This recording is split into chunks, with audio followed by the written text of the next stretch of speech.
भाई साथियों, जैसा कि आपने देखा कि पंजाब और हरियाणा में भारी बाढ़ आई है, जिसके कारण से जनजीवन है जो वो अस्त व्यस्त हो गया है। बहुत से जीवों की, बहुत से मनुष्यों की जान चली गई है। बहुत से किसानों की जो फसलें हैं वो बर्बाद हो चुकी हैं। यानी कि कुल मिलाकर जो जीवन है वो अस्त व्यस्त हो गया है और कई साल लगेंगे इसको सुचारू रूप से चलने में। उन सभी परिवारों के प्रति मेरी संवेदना है। लेकिन इस प्रकरण में हमें ये भी देखने को मिलता है कि किसी भी ईश्वर, अल्लाह, गॉड, वाहिगुरु ने उनकी मदद नहीं की, या किसी की सूखना सूखने से वो पानी नहीं उतरा, किसी मंत्रों के जाप से वो पानी नहीं उतरा भाई।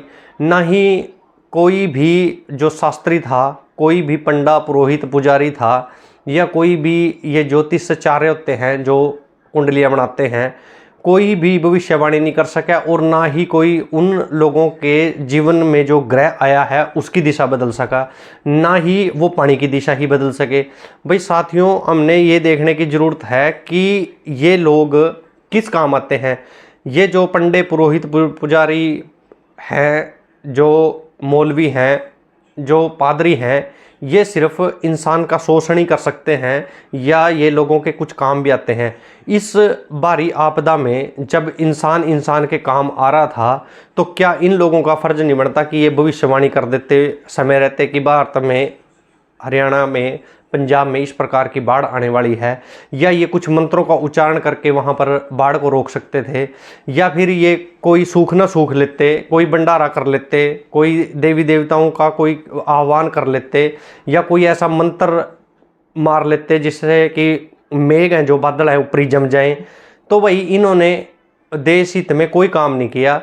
मेरे ख्याल से तो, मेरा तो एक ही स्पष्ट बात है कि ये लोगों का सिर्फ शोषण करते हैं। धर्म के नाम पर उनको डराकर, देवी देवताओं के नाम पर डराकर लोगों से पैसा लूटने का काम करते हैं, और इनका कोई काम नहीं है। ये कभी भी, जब भी देश के ऊपर आपदा इस प्रकार की आती है, तो ये कहीं भी दिखाई नहीं देते, और ना ही इनकी कोई शक्ति काम आती है। मैंने ऐसे ऐसे लोग सुने हैं कि जो जीभ से मंत्र बोल के आग लगा देते हैं, जला देते हैं, कहीं गोहे पे, कहीं कहीं पे। पर इस प्रकार की जब समस्या देश के ऊपर आती है, तो ये कहीं भी इनकी शक्तियाँ नहीं चलती, कहीं भी एक भी मंत्र इनका काम नहीं आता भाई। तो भाई साथियों, इस प्रकरण में भी हमने देखा कि इंसान पर आपदा आई तो इंसान ने ही उसकी मदद की है। तो इसका मतलब ये है कि भाई इंसान को ही इंसान की मदद करनी चाहिए। हमें अपनी जिम्मेवारियां खुद उठानी चाहिए। भाई इस प्रकरण में ये भी देखने लायक है कि किसी की भी सूखना ने काम नहीं किया। लोगों ने सूखना जरूर मांगी होगी कि पानी उतर जाए, लेकिन उन सूखनाओं से पानी नहीं उतरा। तो भाई साथियों, यही इन्हीं चीज़ों को हमने देख के आगे चलना है कि हमने जो विज्ञान है उससे ही आज तक प्रकृति के जो रहस्य हैं वो खुले हैं, और आगे भविष्य में भी प्रकृति के जो रहस्य हैं वो विज्ञान से ही खुलेंगे। तभी हमें पता चल सकेगा कि बाढ़ के क्या कारण हैं और बाढ़ किन कारणों से आती है, पानी की रुकावट है जो वो किन कारणों से हुई है, और पानी को किन रास्तों से निकलना चाहिए, या बेहतर पानी का निकास कैसे हो सकता है। ये सभी विज्ञान की शाखाएं हैं, विज्ञान से ही इनका पता चलेगा। किसी देवी देवता के भरोसे रहने से, किसी अल्लाह, गॉड, वाहिगुरु के भरोसे रहने से हमें इन चीज़ों का पता नहीं चलेगा।